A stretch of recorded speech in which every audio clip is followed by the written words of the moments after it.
Эхний мэдээ хүргэе. Өнгөрсөн 3 дугаар сарын 28-ны өдрийн улсын их хурлын чуулганы үдээс хойших нэгдсэн хуралдаанд Монгол Улсын ерөнхий сайд оюун эрдэнэ уур амьсгалын өөрчлөлт, цөөлжилт, газрын дороотлын өнөөгийн байдал цаашид авах арга хэмжээний талаар мэдээлэл хийсэн. Гэвч энэ хуралдаанд 104 гишүүн ирсэн гэсэн эртний мэдээлэл гарсан ч хурал эхлэх үед 10 хүрэхгүй гишүүд хуралд оролцож, хуралд харах үед ердөө 5 гишүүн чуулганы танхимд үлдсэн байжээ. За энэ бол 12 хоногийн өмнө буюу 2025 оны 3 дугаар сарын 28-ны өдрийн 15 цагт зарлагдсан Улсын их хурлын нэгдсэн чуулганы хуралдааны дүрс бичлэгээ. За хуралд Монгол Улсын ерөнхий сайд оюун эрдэнэ уур амьсгалын өөрчлөлт, цөлжилт, газрын дороотлолтой холбоотой мэдээлэл хийж, гишүүдийн асуултанд хариулж, нэмэлт мэдээлэл өгөх зорилгоор байгаль орчин уур амьсгалын өөрчлөлтийн яамны харьяа агентлагийн 20 орчим төрлийн албаагчид хүрэлцэн ирсэн байжээ. Гэвч гишүүдийн эрт туйлын хангалтгүй хоосон танхимд их хурлын дарга ерөнхий сайдтай нийлээд 10 хүрэхгүй гишүүд мэдээллийг сонсжээ.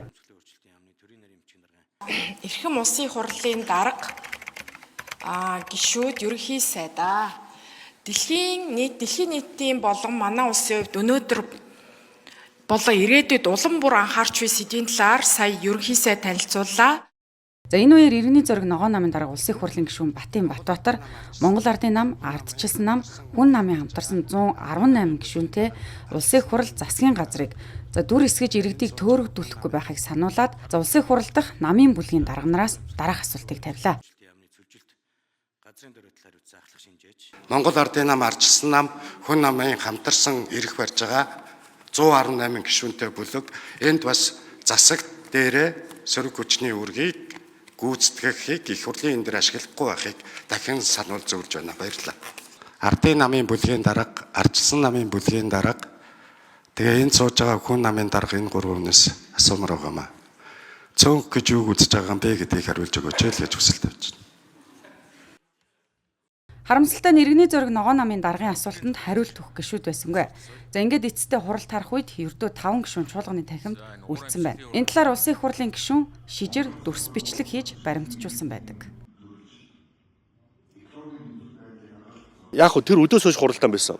Гэхдээ зарлан цагт ирэх ёстой. Би бол одоо та өөрөө анзаарсан бол одоо улсын хурал дээр тэр одоо унсан сандлыг гормын санд гаргаж унгаах босгохоо бойл те гин эрцэнд ямар ч асуудал байхгүй төхөөрөмж бол зөв зүгээр тэгээ гişүүд өөрсдөө чуулган дээр хэлж байгаа асуудал дээр одоо бид нар ч нэг дэгийн тухай дээр урьдчилж үнэг нэр өгдөг болсон шүү дээ те нэгэнд нэр өгсөн бол тэрэндээ заавал оролц гэдэг юмуд би байнга хэлж байгаа шүү дээ хэлцэх асуудал ч ерөөсөө өмнөх 7 хоногт батлагддаг шүү дээ тэгээд яаралтай асуудлууд бол орж ирдэг. Гэхдээ ерөнхий сайдын мэдээллийн цаг бол бүр яаралтайгаар орж ирдэг байнга тогтмол байдаг.